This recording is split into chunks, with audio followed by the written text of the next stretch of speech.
है कि अकबर का जो जहां वो नमाज पढ़ता था, जो उसका पूजा घर था, वहां 5 चित्र लगा रखे थे उसने।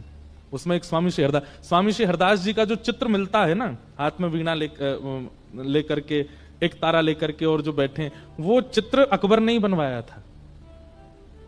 क्योंकि अकबर के मन में हमारे स्वामी श्री हरदास जी को देख करके ऐसा वैराग्य आया, वो सब छोड़ करके निधिवन राज में ही रहना चाहता था, स्वामी जी की सेवा में। स्वामी जी बोले, जे अगर यहां रहेगो तो या के चक्कर में दुनिया भर के सबरे लोग यहां आएंगे, पूरे वृंदावन को रूप बिगाड़ देंगे। तो स्वामी जी ने उसको आज्ञा की, भैया सुनो, तुम वृंदावन में मत रहो, तुम तो दिल्ली रहो, तुम तो राज शासन ही करो। तो वो बोला, स्वामी जी मैं आपके रूप को देखे बिना रह नहीं सकता। तब किसी ने कही, बोले देखो आप पे तो बड़े बड़े चित्रकार हैं, स्वामी जी का एक चित्र बनवा लो, अपने पास रखना। तब अकबर ने स्वामी जी का चित्र बनवाया और चित्र लेकर के दिल्ली गया, और जहां वो नमाज करता था वहां पर उसने 5 भक्तों के चित्र रखे। उसमें गोसाई विठलनाथ जी, स्वामी श्री हरदास जी और संभवतः भक्तिमती मीराबाई, ऐसे गोस्वामी तुलसीदास जी, ऐसे 5 चित्र थे उसके पास। अपनी नमाज आदि करता था, उसके बाद 5 भक्तों को प्रणाम करता। अकबर पर कृपा तो थी संतों की। तो अकबर की जो ये पत्नी थी ताज बेगम, इनको वृंदावन आने की बड़ी रुचि थी, तो ये वृंदावन कभी कभी जाती थी। एक बार इन्होंने जाकर के गोसाई श्री विठलनाथ जी से कहा, ऐसा कोई मंत्र दे दीजिए कि मेरे पति मेरे वश में हो जाएं, और वश में करके मुझे कुछ और नहीं करना, बस उनसे यह कहलवा देना कि तुम सदा के लिए वृंदावन चली जाओ। ऐसा कोई ताबीज बना दो, गंडा बना दो, मंत्र दे दो जिससे मेरे पति मेरे वश में हो जाएं। तो गोसाई श्री विठलनाथ जी ने भोजपत्र पर कुछ लिखा और लिख करके उसको ताबीज में डाल करके और ताज बेगम को पहना दिया। ताज बेगम जब दिल्ली आई तो उसके गले में अकबर की अन्य पत्नियों ने जब ताबीज देखा तो उन्होंने अकबर के कान भर दिए, बोले कि हमें पता चलिए गुप्तचरों से आपको अपने वश में करके, और ये कुछ षड्यंत्र करना चाहती हैं अपने भाइयों को पूरे भारत का राज शासन दिलाने के लिए। गोसाई श्री विठलनाथ जी से ताबीज बनवा के आई है ताज बेगम, ताकि आपको वश में कर सके। अकबर तो अकबर है, उसके लिए कोई रोक टोक थोड़ी, तुरंत पहुंच गया ताज बेगम। बोले ये ताबीज खोल के दिखाओ, उसमें क्या लिखा है। पढ़ा तो ताज बेगम ने भी नहीं था उसमें लिखा क्या है, पर गोसाई जी ने उसमें लिखा था, यंत्र मंत्र और तंत्र सो भूल करो जन कोय। बोले भैया यंत्र मंत्र तंत्र तोना टोटका इन सब में ज्यादा विश्वास मत करो। तो और अगली पंक्ति क्या लिखी थी, पति कहे सोई कीजिए, पति जो कहे वो करिए, वह आप ही वश होए। गोसाई जी ने लिखा था, तंत्र मंत्र पर विश्वास मत करो, पति की बस आज्ञा मानो, पति की आज्ञा मानने लग जाओगे, वो अपने आप ही आपका हो जाएगा। इस बात को पढ़ करके अकबर को इतना अच्छा लगा। बोले देखिए इन्होंने कितनी अच्छी बात लिखी, तंत्र मंत्र पर भरोसा मत करो, पति की आज्ञा मानो, पति जो कहे उससे अपने आप ही पति आपका हो जाएगा। तुरंत ताज बेगम को लेकर के वृंदावन गया और गोसाई श्री विठलनाथ जी को जाकर के उसने प्रणाम किया। उसने कहा, महाराज मैं कुछ देना चाहता हूं। तब गोसाई श्री विठलनाथ जी ने कही, बोले एक काम करो, हमारे श्रीनाथ जी के लिए गौचारण के लिए भूमि प्रदान करो। 500 एकड़ जमीन अकबर ने श्रीनाथ जी और नवनीत प्रिया जी के गौचारण के लिए प्रदान की। आज भी गिरिराज जी में गौचारण भूमि जो है, ये अपना पारासौली, चंद्र सरोवर आदि, ये सब अकबर ने प्रदान किए थे ठाकुर जी को। एक दिन ताज बेगम का इतना प्रेम ठाकुर जी के प्रति देख करके अकबर ने कहा, देवी आप क्या चाहती हैं। बोले हमको सदा के लिए वृंदावन छोड़ दो। और अकबर ने ताज बेगम को वृंदावन छोड़ दिया। गोसाई जी की शरण में रह करके, उसको मंदिर में तो जाने नहीं दिया जाता था क्योंकि म्लेच्छ थी, खिड़की से दर्शन करती थी श्रीनाथ जी का, खिड़की से दर्शन करती ठाकुर जी का। दर्शन कर करके उसकी ऐसी स्थिति हो गई कि अब ताज बेगम दर्शन नहीं करती है। ताज बेगम मन में सोच लेती है, आज ठाकुर जी ने पीली पोशाक पहनी होगी, टेढ़ा मुकुट पहना होगा, मुकुट पर सेहरा बांधा होगा, मोतीन के श्रृंगार धारण किए होंगे, आज ठाकुर जी को गुलाब का इत्र लगा होगा, कंठ में मोगरा की माला पहनी होगी। मन में सोचती थी, दर्शन करने नहीं जाती थी। और जो दर्शन करके आते उनसे पूछती, आज ठाकुर जी कैसे श्रृंगार में जरा बताना। तो कहते, आज ठाकुर जी ने पीली पीतांबरी पहनी है, पाग पे सेहरा पहना है, मोती की लड़ धारण करी है, गले में मोगरा की माला पहनी। और ये सुनकर के ताज बेगम नाचने लगती थी। क्यों? अब उसको मंदिर जाने की आवश्यकता नहीं है, वो अपनी कुटिया में बैठे बैठे चिंतन करती है और ठाकुर जी वैसे ही श्रृंगार में होते हैं। गोसाई श्री विठलनाथ जी की तो इसलिए वो ब्रह्म संबंध देते थे, रोज दीक्षा देते थे। क्यों? उनके दीक्षा देते ही जो वैष्णव दीक्षा लेता था उसको तुरंत ठाकुर जी का दर्शन अनुभव होने लग जाता था। और नियम बना लिया कि जब तक दीक्षा एक वैष्णव नहीं बनाऊंगा तब तक जलपान नहीं करूंगा। एक बार क्या हुआ, आज पता नहीं क्या ऐसा योग था, बहुत गर्मी पड़ रही थी, लोग बाग घरों से निकले ही नहीं, कोई गुसाई जी के पास आया नहीं। मध्याह्न का समय हो गया, गुसाई जी भूखे बैठे। क्यों? रोज ब्रह्म संबंध देते हैं फिर कुछ पाते हैं। तभी आप गोविंद कुंड है गिरिराज जी में, वहां जाकर के बैठ गए और गोविंद कुंड में 2 हंस घूम रहे थे। आपने मन में विचार किया, आज तक मानवों को ठाकुर जी का दर्शन कराया है ब्रह्म संबंध देके, इन जीवों का भी तो अधिकार है। और आपने उन 2 हंस हंसनी के जोड़े के कान में अष्टाक्षर मंत्र देके उनको कंठीमाला पहना दी, और जैसे ही कंठीमाला धारण कराई दोनों के चतुर्भुज रूप हो गए और दोनों का ही निकुंज में प्रवेश हो गया, ठाकुर जी की प्राप्ति हो गई। ऐसे गुसाई श्री विठलनाथ जी, ठाकुर जी से उनका ऐसा संबंध। इनके जीवन में भी एक परीक्षा हुई थी। कृष्णदास अधिकारी जी थे, उनसे इनकी किसी बात पर अनबन हो गई और श्री कृष्णदास अधिकारी जी ने इनके जो दूसरे भाई थे गोपीनाथ जी, उनका भगवत धाम गमन हो गया था। उनकी पत्नी थी और उनका एक बेटा था, बेटे का नाम पुरुषोत्तम था। इन्होंने पूरे गोवर्धन के वैष्णवों को इकट्ठा किया और इकट्ठा करके कहा, भैया देखो, महाप्रभु जी के दूसरे पुत्र श्री गोपीनाथ जी, जो कि भगवत धाम गमन हो गया, उन पर थोड़ी दया आनी चाहिए कि नहीं। ये पूरी सेवा श्रीनाथ जी की गुसाई जी करते हैं, उनका बेटा बेचारा वो सेवा में नहीं जा पाता है। आप सब लोगों को आवाज उठानी चाहिए और गोपीनाथ जी की पत्नी और उनके बेटे को ठाकुर जी की सेवा का अधिकार मिलना चाहिए। तो कई लोगों ने इस बात का समर्थन किया और समर्थन के भाव से गुसाई श्री विठलनाथ जी को ठाकुर जी से कुछ समय के लिए दूर कर दिया। गोपीनाथ जी के पुत्र श्री पुरुषोत्तम जी सेवा करने लगे श्रीनाथ जी की।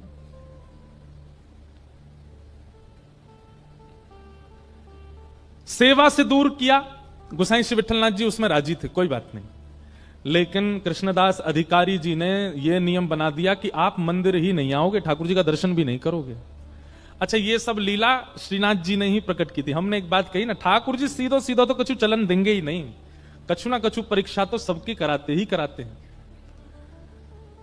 ठाकुर जी पूरे विश्व को बताना चाहते हैं कि गुसाई जी का प्रेम कैसा है, इसलिए वियोग का ये एक नाट्य किया गया और कृष्णदास जी ने ठाकुर जी से गुसाई श्री विठलनाथ जी को दूर कर दिया। गुसाई श्री विठलनाथ जी गोवर्धन से थोड़ी दूर पारासौली में रहने लगे और आप नित्य अपनी कुटिया से निकल के आते और श्री गिरिराज पर्वत पर श्रीनाथ जी की जो ध्वजा थी उसी का ही दर्शन करते और दर्शन करके विरह व्याकुल होकर के वहीं बैठे रहते। बहुत सुंदर लीला है, ध्यान से सुनना। कितने दिन वे जुगे बिन देखे, कितने दिन वे जुगे बिन देखे, कितने दिन वे जुगे बिन देखे, कितने दिन वे जुगे बिन देखे। श्री कुम्मनदास जी का ये पद है। कुम्मनदास जी गाते हैं कब? जब ठाकुर जी को देखे बगैर 5 मिनट निकले थे बस। गुरुदेव की आज्ञा से ठाकुर जी से थोड़ा दूर जाना पड़ा कुम्मनदास जी को, केवल 5 मिनट निकले थे ठाकुर जी को देखे बगैर और श्री कुम्मनदास जी इस पद को गाने लगे। कितने दिन वे जुगे बिन देखे, कितने दिन वे जुगे। हम लोगों को महीना महीना निकल जाता ठाकुर जी को देखे बगैर, हम रह लेते हैं, लेकिन कुम्मनदास जी को 5 मिनट दूर किया गया ठाकुर जी से और कुम्मनदास जी रोते रोते गाने लगे, कितने दिन हो गए ठाकुर जी को देखे बगैर। किनको देखे बगैर? तरुण किशोर रसिक नंद नंदन, तरुण किशोर रसिक नंद नंदन, कछुक उठत मुख रेखे, कछुक उठत मुख रेखे, इस भाव को अगर आप समझ जाओ तो आप शहंशाह हो। हम बात कह रहे हैं, इस भाव को अगर आप समझ जाओ तो आप शहंशाह हो। क्या? कछुक उठत मुख रेखे। बोले कैसे हैं ठाकुर जी? बोले तरुण किशोर, युवा हैं, छोटे से 7-8 वर्ष के हैं ठाकुर जी। तरुण किशोर रसिक नंद नंदन। नंद नंदन कैसे? बोले तरुण किशोर हैं। कछुक उठत मुख रेखे। 8-9 वर्ष का बालक जो होता है उसकी दाढ़ी मूछ नहीं आती, पर अगर आप उसको बहुत पास से देखेंगे ना तो स्वर्ण कलर, जैसे स्वर्ण का रंग होता है ना, उस रंग के कुछ उसके थोड़े केश निकल आते हैं मुखमंडल पर। वो दिखाई नहीं देते। कोई बहुत प्रकाश करके देखो, तिरछी आड़ी लाइट करके देखो, तब जाकर के वो थोड़े वो केश के अंग दिखाई देते हैं। कुम्मन दास जी कह रहे हैं, बोले नंद नंदन को देखे बगैर और उनके मुखमंडल पर प्रकट जो वो छोटे श्वेत वर्ण के जो केश हैं वो देखे बगैर, कछुक उठत मुख रेखे। दाढ़ी मूछ नहीं आती ठाकुर जी को, पर वो रेखाओं का दर्शन भी कुम्मन दास जी को हो जाता है। कितनी बड़ी दर्शन की भाव हमको होते हैं। हमें तो कछु ना आया हुआ है, हम तो बस सुन वेले में ही सीमित हैं। वह शोभा वह कांति वदन की, वह शोभा वह कांति बदन की। कैसी लगती है? ऐसा मन करता है कि कोटिक चंद विशेखे, कोटिक चंद विशेखे। करोड़ों चंद्रमाओं को मुट्ठी में लेकर के ठाकुर जी पर वार दूं, इतने सुंदर लगते हैं। किते दिन वे जुगे बिन देखे,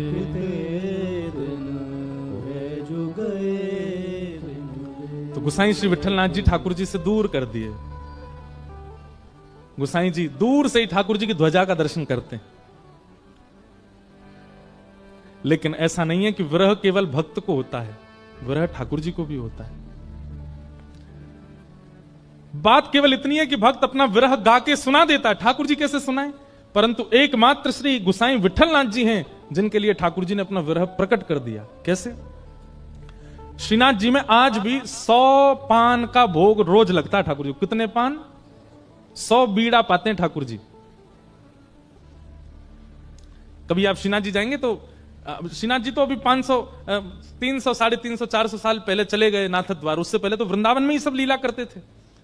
आज भी आप देखोगे राजभोग के बाद मुखिया जी आएंगे और पान की बीड़ा ठाकुर जी से मुख से छुपाएंगे और फिर रखेंगे। कभी अगर प्रसादी में ठाकुर जी की बीड़ा मिलती है, एक बार को अन्य प्रसाद मिले तो सब में बांट दियो, पर बीड़ा मत बांटियो, बीड़ा तो स्वयं पाइयो।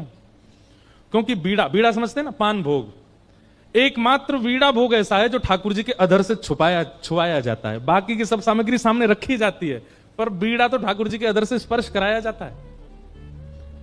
और बीड़ा भोग ज्यादातर किशोरी जी का बीड़ा भोग ठाकुर जी पाते हैं और ठाकुर जी का बीड़ा भोग किशोरी जी पाती हैं, क्योंकि अधर स्पर्श होता है उसमें। तो श्रीनाथ जी को 100 पान का भोग लगता था। बहुत ध्यान से सुनना। तो एक रामदास भीतरिया करके सेवा करते थे श्रीनाथ जी के आसपास। पोंछा लगावे की सेवा, आरती सजावे की सेवा, आदि आदि सेवा। भीतरिया 2 सेवक होते हैं, एक होते हैं भीतरिया, एक होते हैं भारिया। भीतरिया वो जो गर्भगृह के अंदर जा सकते हैं, भारिया वो जो बाहर बाहर की सेवा करते हैं। तो रामदास भीतरिया जो थे ये गोसाई श्री विठलनाथ जी के शिष्य थे। ये जाते थे श्रीनाथ जी के मंदिर में सेवा करने, भीतर पोंछा आदि करने। तो जब ये पोंछा आदि करते थे तो श्रीनाथ जी खड़े खड़े इनको इशारा करते, ए सुन, ऐसे इशारे करते। अब ये आवाज कहां से आ रही है? फिर ठाकुर जी कह रहे हैं, अब ये ऊपर देखे ठाकुर जी को, ठाकुर जी ऐसे खड़े हैं, आसपास कोई है नहीं, भाई आवाज कौन करता है? एक बार तो घबरा गया, हुआ आ गो मंदिर में। लेकिन फिर ठाकुर जी ने इसको ऐसे बौं मटका के इशारा किया। रामदास तो अरे अरे जय जय, आप बुला रहे हैं मुकु। ठाकुर जी ने फिर इसको प्रत्यक्ष, ठाकुर जी लीला सबके सामने नहीं करते हैं, परंतु रामदास के द्वारा गोसाई जी को संदेश भेजना है, इसलिए ठाकुर जी लीला कर रहे। जय जय, आप कछु आज्ञा कर रहे हैं। तो ठाकुर जी के बगल में जो मसनद रखी जाती है ना, उन पे ठाकुर जी के मुख पहुंचने का एक रूमाल रखा जाता है। ठाकुर जी ने ऐसे नजर घुमा के रूमाल की ओर इशारा किया। कोई था नहीं मंदिर में, 2-4 लोग दर्शन कर रहे थे। इसने धीमे से वो रूमाल उठाया और रुमाल खोल के देखा तो ठाकुर जी जो 100 पान खाते थे उसकी जो पीक निकलती थी, उस पीक से ठाकुर जी ने पत्र लिखा था गोसाई श्री विठलनाथ जी के लिए। और वो पत्र लिखा था, उसमें प्रथम ही ठाकुर जी ने लिखी है, रामदास पत्र मत पढ़ियो, ले जाके गोसाई जी को दे दे।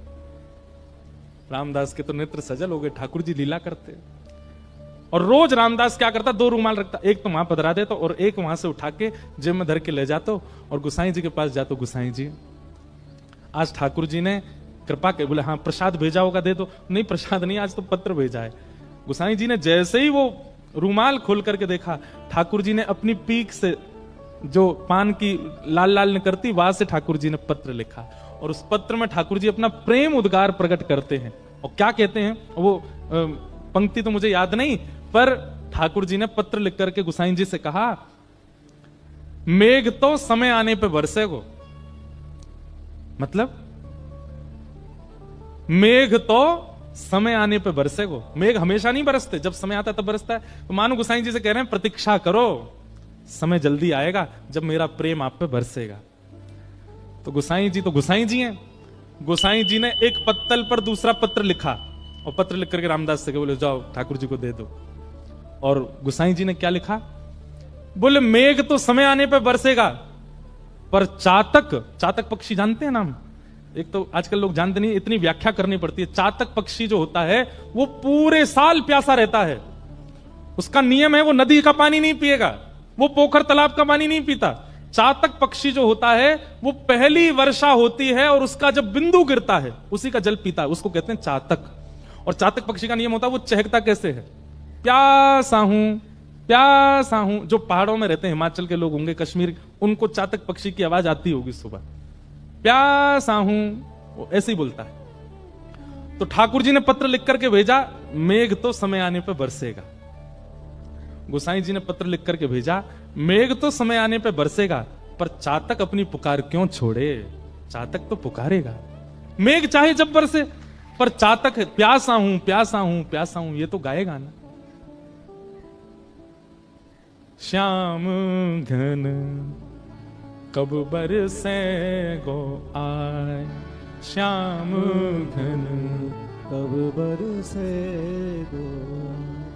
हमारे भारत में हनुमान प्रसाद पोद्दार जी, पूज्य भाई जी, उनका ये पद है।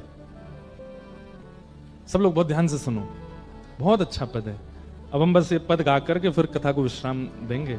सब लोग गाना मेरे साथ। श्याम घन कब बरसे गो आए, श्याम घन कब बरसे गो आज, श्याम घन कब बरसे गो आए, श्याम घन कब बरसे गो आज, श्याम घन कब बरसे गो आए, श्याम घन कब बरसे गो आज, कब यह हृदय संताप मिटे गो, कब यह हृदय संताप मिटे गो, कब यह हृदय संताप मिटे गो, कब यह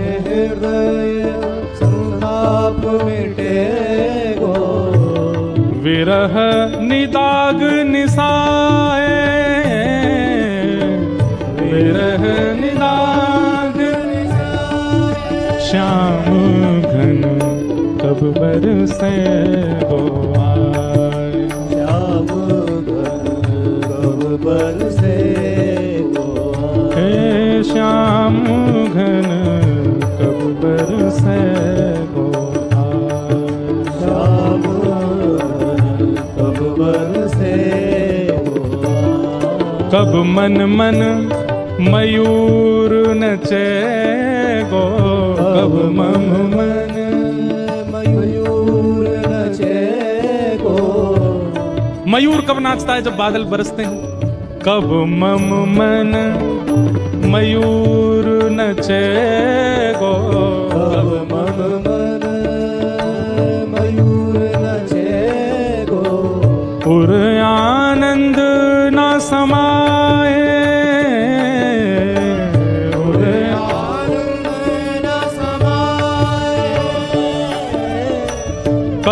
चित चातक चहक उठेगो, कब चित चातक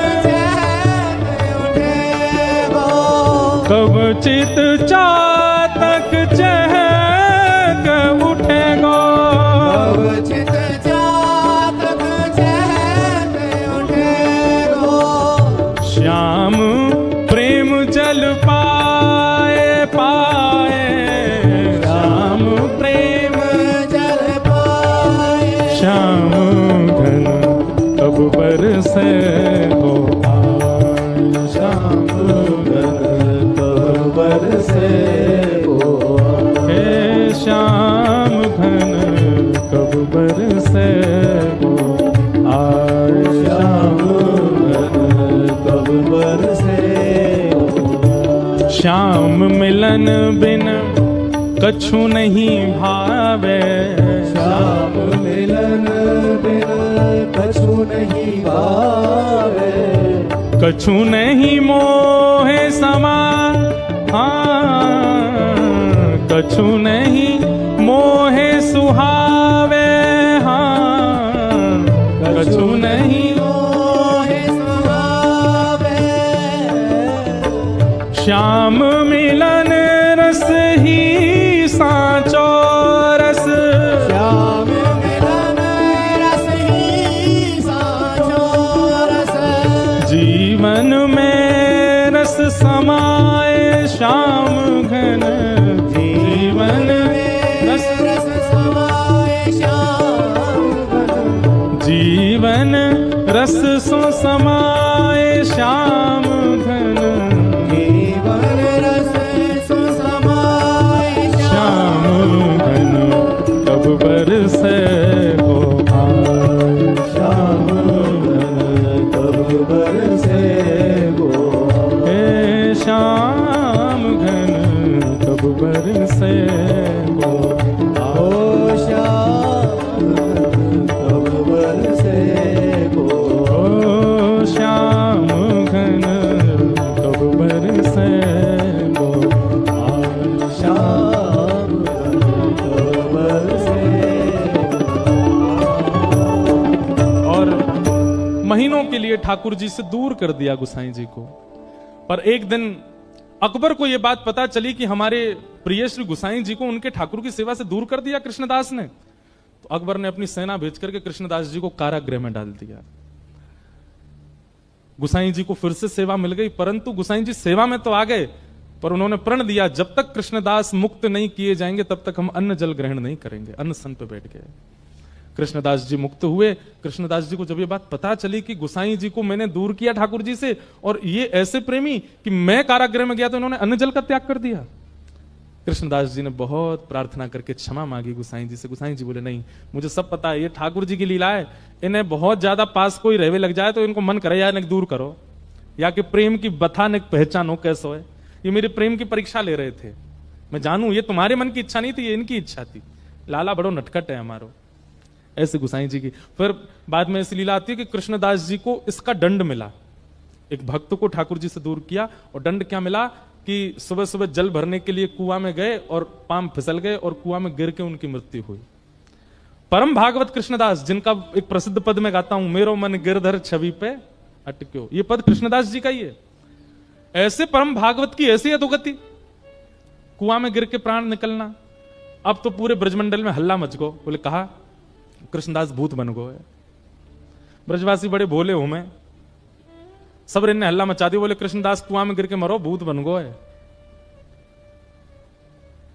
ये खबर पहुंची निधिवन राज में स्वामी श्री हरदास जी के पास। स्वामी जी को जैसे ये खबर पड़ी कि भैया कृष्णदास जैसा परम भागवत भूत बन गया, ये हो नहीं सकता। हम मानते हैं कि उन्होंने आचार्य अपराध किया था और उसका दंड उनको मिला कि उनकी मृत्यु सहज नहीं हुई, सरल नहीं हुई, लेकिन वो मृत्यु के उपरांत भूत बन गए, ये बात बिल्कुल सर्वथा गलत है। जीवन भर भगवान का नाम गाने वाला भूत कैसे बन सकता है? तो महाराज स्वामी श्री हरदास जी ने निर्णय लिया कि चलो गोवर्धन। बोले काय को? श्रीनाथ जी से ही पूछेंगे कि आपका नाम गाने वाला भूत कैसे बन सकता है, और यदि वो भूत बना तो आपके नाम में इतनी सामर्थ्य नहीं कि जीवन भर आपका नाम गाने वाला प्रेत बन गया। और स्वामी जी ने निर्णय जैसे लिया तो पूरा वृंदावन इकट्ठा हो गया। हितरवंश महाप्रभु, गोपाल भट्ट गोस्वामी, रूप सनातन गोस्वामी, जितने वृंदावन के आचार्य थे सब निधिवन में इकट्ठे हो गए और सब निकल पड़े गिरिराज जी। वो श्रीनाथ जी से जाके पूछेंगे कि कृष्णदास भूत कैसे बनो। अब देखो बहुत ध्यान से सुनना है, इसके बाद हम कथा विराम देंगे पक्का। हमारा मन ना करो विराम देवे को, बात तो ये है, हमको रह रहे की लीला याद आती है। जय हो। अब सुनो, कल हमको बहुत याद आएगी आप लोगों की। सुनाम में भक्त तो आवेंगे खूब सारे, पर अमृतसर वाले पद पीछे पीछे गाते हैं इसलिए हमको अच्छे लगते हैं। कोई भी पद गाओ सब साथ गाते हो आप, तो कृपा करियो एक आध दिन आप पहुंच जाइए, 3 घंटा ही तो दूर हैं। हम नहीं बुला रहे, आप देखना खुद मचल के आओगे, ठाकुर जी की याद आएगी आपको। तो सुनो, जय हो। तो अब प्रत्यक्ष रूप में तो स्वामी श्री हरिदास जी, हितरवंश महाप्रभु, गोपाल भट्ट गोस्वामी, रूप सनातन गोस्वामी, हरिराम व्यास जी सब अपने ब्रजवासियों की टोली लेकर के गिरिराज जी जा रहे हैं। पर निकुंज की भाव में कौन जा रहा है? स्वामी जी के रूप में ललिता जी, हरिराम व्यास जी के रूप में विशाखा जी,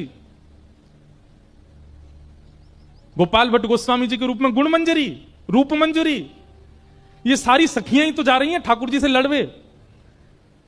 अब वैष्णवों को तो दिख रहा है कि भाई ये सब आचार्य चरण जा रहे हैं, परंतु श्रीनाथ जी वहां गिरिराज जी में ऐसे खड़े थे, गुसाई जी श्रृंगार कर रहे थे। सो ठाकुर जी के हाथ कांपन लगे और ये भुजा कांपन लगी, मोह कांपन लगो। गुसाई जी बोले जय जय जय जय, कहा भयो? ठाकुर जी बोले सबरी लड़वे आ रही हैं मोते, ये ललता विशाखा रूप मंजूरी सबरी मोते लड़वे आ रही हैं, मुंह पे जो है का मुंह पे आके मेरी छाती पे खड़ी आ जाएंगी, मुंह गारी देंगी आके सामने। अब कलयुग में तो वो सब हितरवंश महाप्रभु, हरिराम व्यास आदि सब ये तो आचार्य हैं, पर निकुंज में तो सब सखियां हैं। गुसाई जी तुम एक काम करो, बोले कहा इन सबन को राधा कुंड पे ही रोक दो। अगर जी गिरिराज जी आ गए जो मुंह को बहुत गारी देंगी समन सामने आके, और मैं डर जाऊंगा, मैं तो लाला हूं यहां पे। गुसाई जी बोले नेक रुक जाओ, श्रृंगार तो पूरा कर लो। बोले छोड़ो श्रृंगार, ऐसी भगवत तुम तो जाओ, उनको रोको। ठाकुर जी डरने लगे। गुसाई जी माला लेकर के, उपरना लेकर के, कई सारे वैष्णवों को लेकर के राधा कुंड में ही रुक गए, पहुंच गए। और वृंदावन से आते हैं, राधा कुंड पहले पड़ता है, राधा कुंड में ही सबरी समाज रोक करके सबको माला पहना, पटका उड़ा और सबको स्वागत करो, सम्मान को वहीं बैठा दिए सबरे। लाइए लाइए लाइए भोग प्रसाद पवाओ। स्वामी श्री हरदास जी तिरछी तिरछी नजर से देख रहे हैं, बोले हम गिरिराज जी पहुंचने भी नहीं दिए, राधा कुंड में ही रोक दिए। गुसाई जी सबको प्रणाम कर रहे थे। स्वामी श्री हरदास जी ने उनका कंधे पे हाथ रखा, बोले सुनो इधर आओ, इतनो डर गो लाला कि पजम्मा भी आध ही पहना के आयो, पूरा पहनायो ना है, धीमे धीमे खिसक रहो नीचे। गुसाई जी के नेत्र सजल हो गए। बोले आप वृंदावन से आ रहे हैं, आपको कैसे पता कि ठाकुर जी का श्रृंगार अधूरा है? बोले जाने ना है, निकुंज की सखी हैं, हम ललिता हैं। वो तो जीवन पे कृपा करवे स्वामी जी के रूप में आई हैं, पर हैं तो ललिता। और सुनो, हाँ भाई कोई प्रसाद नहीं पावेगा राधा कुंड में, अब तो भाई की छाती बैठ के पावेंगे, चलो वहीं गिरिराज जी। गुसाई जी बोले जय जय, लाला छोटा सा डर जाएगा। बोले कोई डर, कृष्णदास भूत कैसे बनो ये बता। और महाराज गिरिराज पर्वत पे सब चढ़ गए। श्रीनाथ जी का मंदिर ऊपर है ना, आज भी जतिपुरा में देखोगे आप, ऊपर ही मंदिर है। ऊपर चढ़ने का सबको अधिकार नहीं है, केवल ब्रज के लोग ही चढ़ सकते हैं। चढ़ गए ऊपर और जैसे ही पहुंचे महाराज, ठाकुर जी के पसीना पसीना मुखमंडल पे। गुसाई जी तो घबराए, मेरो लाला 1200, मेरो लाला छोटो सो, सबरी सखी लड़वे आ गई। और वहां जाकर के स्वामी जी हरदास जी, हितरवंश महाप्रभु, हरिराम व्यास सब चिल्लाने लगे, अरे लाला तुम्हारो भजन करवे वारो कृष्णदास भूत कैसे बनो, उत्तर दो। सब तो चिल्ला रहे ठाकुर जी पर स्वामी जी नेत्र बंद करके बैठ गए सामने। और थोड़ी देर बाद नेत्र खोल के अपलक नेत्रों से ठाकुर जी को देखने लगे। और तुरंत स्वामी जी ने घोषणा की, भैया ये खबर झूठी है, कृष्णदास भूत नहीं बने। ठाकुर जी ने अभी अभी मुंह को बताई है, कृष्णदास भूत नहीं बने। उनकी अधोगति, मृत्यु उनकी सहज नहीं हुई, क्योंकि उन्होंने एक वैष्णव अपराध किया, गोसाई जी को ठाकुर जी की सेवा से दूर किया, परंतु वो प्रेत नहीं बने। तो सब लोग कहने लगे, भैया पूरे ब्रजमंडल को ये बात कौन बताए, को जाने प्रमाण हो वही तो बता सके। इतने में ही एक गाय चरावे वालों ग्वारिया दौड़ो दौड़ो आयो और आकर के बोलो, अरे महाराज भैया आज सवेरे में गैया चरावे गयो, और मैं गैया चरावे जैसी गयो, मुंह को वहां कृष्णदास जी मिले। और कृष्णदास जी से मैंने की, बाबा तुम तो भूत बन गए हो। तो बोले, अरे ना है, जे सबरे ब्रजवासी बोरे भारे, इन्हें झूठ फैला दिए, मैं भूत बन गो। मैं तो ठाकुर जी की नित्य निकुंज लीला को एक सखा बन गऊ। अभी तक तो बाहर सेवा कर रहे हो, अब ठाकुर जी ने निकुंज में मुंह को ले लियो है। भैया मैं तुमको बतावे आया हूं, सबन को जाके बता दे मैं भूत नाय बनूं, मैं तो ठाकुर जी के नित्य निकुंज को एक सखा बन गऊं। तब पूरे ब्रजमंडल को इकट्ठा करके ये बात घोषणा की गई, भैया ये खबर झूठी है, कृष्णदास जी भूत नहीं बने हैं।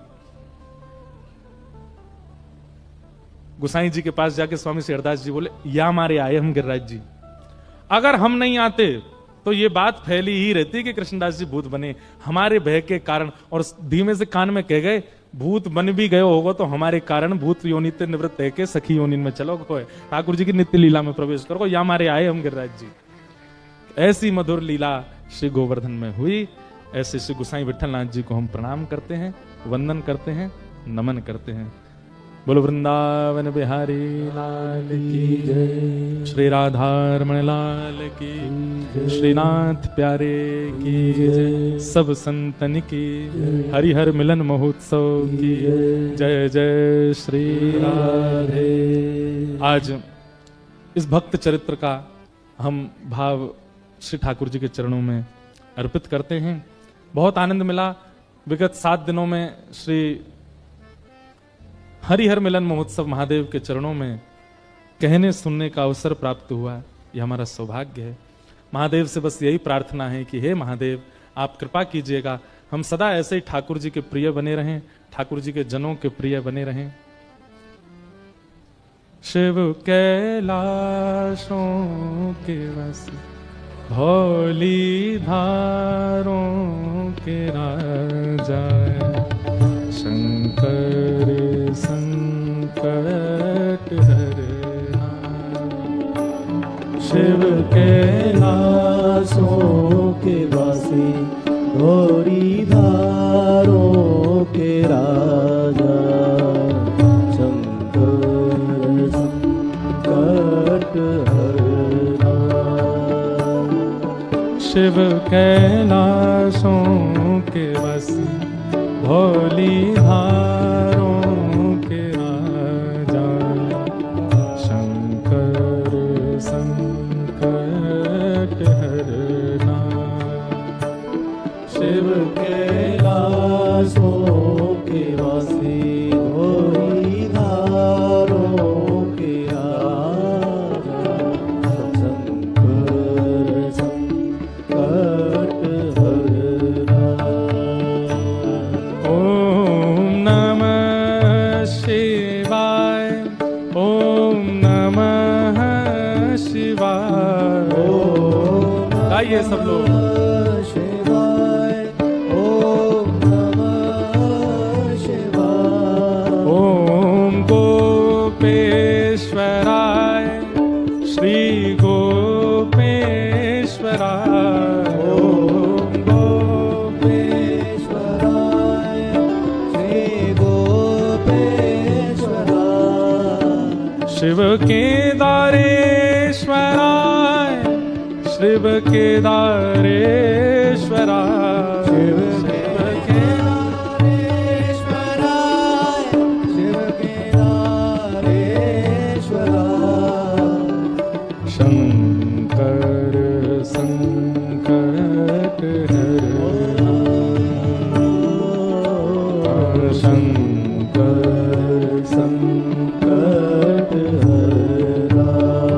ओ शिव कैलाशों के वासी भोली धारों के राजा, शंकर संकट हरना। ओ शिव कैलाशों के वासी गौरी धारों के राजा, शंकर संकट हरना। महादेव से प्रार्थना ऐसे ही आप सबके चित्त में भक्ति भाव बना रहे। क्या लिखा है आपने? धन्यवाद, धन्यवाद कह रहे हैं भैया, आपको भी बहुत बहुत धन्यवाद।